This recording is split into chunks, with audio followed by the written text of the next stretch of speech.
అభివృద్ధి సుపరిపాలన BJP agenda. అసలు వీళ్ళ డిక్షనరీలో లేని పెట్టింది కాదు వీళ్ళు ఈ రెండు. అభివృద్ధి సుపరిపాలన బీజేపీ ఎజెండా అట. అసలు తమరి డిక్షనరీలో లేదు కదా. బీజేపీ డిక్షనరీలోనే ఈ అభివృద్ధి అనేది సుపరిపాలన అనేది ఉండదు. మతాల కొట్లాట ఇది పెట్టుకోవాలి మీరు. మతాల కొట్లాట, విద్వేషం, దాడులు, ఇవి మా ఎజెండా అని పెట్టుకోవాలి.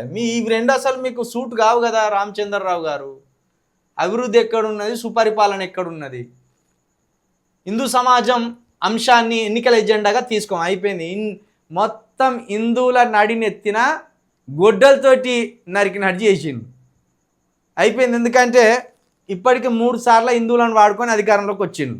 మళ్ళీ హిందువులను ముందర పెడితే, మళ్ళీ హిందూ నినాదం ముందర పెడితే ఈసారి హిందువులే కాండ్రికిచ్చి ఉమ్మేసేటట్టున్నారు. కాబట్టి హిందువులను వదిలిపెట్టి అభివృద్ధి సుపరిపాలన అని చెప్తే ఇప్పుడు అంతా మన భారతదేశ వ్యాప్తంగా హిందువులు ఏమంటారు?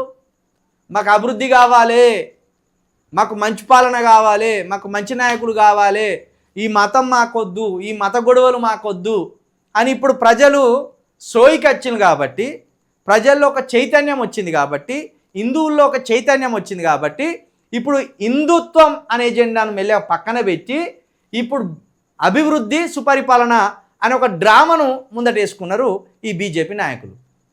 వీళ్ళకి అర్థమైంది, తెలంగాణ మనస్తత్వం అర్థమైంది ఇక్కడున్న బీజేపీ నాయకులకు. ఇక్కడ మత చిచ్చు మనం ఎంత పెట్టినా సెట్ కాదు. ఇక్కడ మనం మతంతో ఎంత పొలిటికల్ గేమ్ ఆడినా ఇక్కడి ప్రజలు అంత మత పిచ్చిలో లేరు.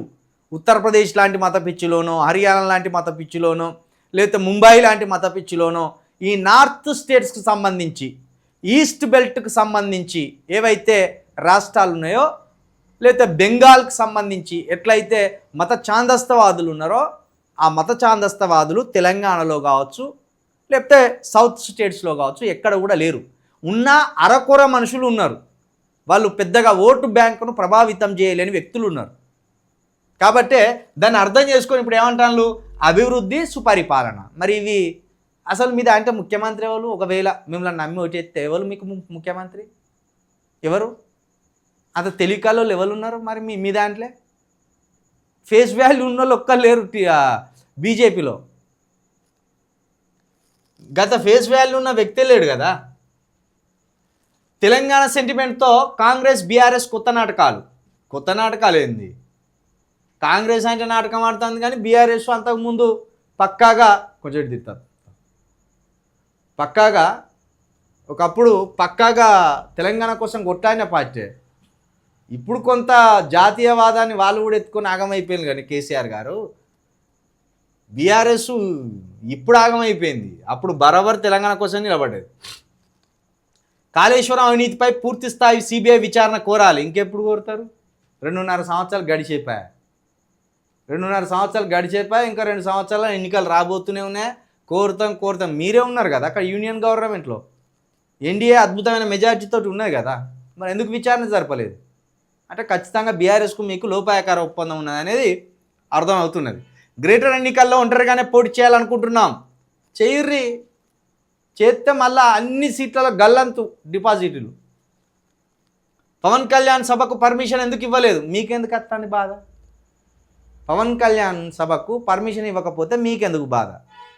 పవన్ కళ్యాణ్ మీరు వెనకేసుకొస్తానంటేనే మీరు ఖచ్చితంగా పవన్ కళ్యాణ్ తోటి పొత్తు పెట్టుకొని ఈ హైదరాబాద్లో చిచ్చు పెట్టాలని చూస్తున్నారు, ఈ తెలంగాణలో చిచ్చు పెట్టాలని చూస్తున్నారు. పవన్ కళ్యాణ్కు మీకేం సంబంధం? పవన్ కళ్యాణ్కు మీకేం పొత్తు? ఆయన జనసేన పార్టీ, మీరు బీజేపీ పార్టీ. మీరెందుకు ఏడుస్తాను? ఆయనకు దెబ్బ తగిలితే, ఆయనను విమర్శిస్తే మీకెందుకు బాధ కలుగుతుంది? దీన్నే అర్థం చేసుకోవాలి తెలంగాణ ప్రజలు. ఎంత కుట్రపూరితమైన రాజకీయానికి ఈ బీజేపీ ఆలోచన చేస్తున్నా అనేది అర్థం చేసుకోవాలి. బీజేపీ రాష్ట్రాల్లో డెవలప్మెంట్ చూసేందుకు రావాలని కేటీఆర్కు సవాల్. వామ్ము, బీజేపీ రాష్ట్రాల్లో అభివృద్ధి? ఒక్కొక్కడు మంచినీళ్ళకు బదులు మూత్రం తాగుతాడు ఉత్తరప్రదేశ్లో. ఆడ హర్యానాలోనేమో మనం ఇడ్లీ తింటాం దేంట్లో పెట్టుకొని, చట్నీలో పెట్టుకోండి. వాడు డబల్ రొట్టెను పెండలో పెట్టుకొని తింటాడు. ఇదే నువ్వు సాధించిన అభివృద్ధి. మనుషులను మొత్తం పశువుల్లాగా తయారు చేసిరు మీరు. ఎవడన్నా మూత్రం తాగుతాడా? మంచినీళ్ళు తాగుతాడు. మొత్తం ఈశాన్య రాష్ట్రాల్లో ఒక్కసారి చూడుర్రి, ఇంకా కరెంట్ అంటే తెలియని గ్రామాలు కోకొల్లలు ఉన్నాయి. అటు మీ దగ్గర పని దొరకకనే ఇక్కడ గప్చుప్పులు వేసుకొని బతుకుతాయండి. మీ దగ్గర పని దొరకని, ఇప్పుడు బీహార్లో పని దొరకకనే ఇక్కడికి వచ్చి కార్మికులుగా పనిచేస్తాను. అభివృద్ధి ఉన్నది. తెలంగాణ అభివృద్ధి దేశానికి రోల్ మోడల్ అయింది. అందుకే రైతు బంధు అనేది కేసీఆర్ గారు స్టార్ట్ చేసినాక దేశం అంతా కిసాన్ యోజన అని స్టార్ట్ చేసింది.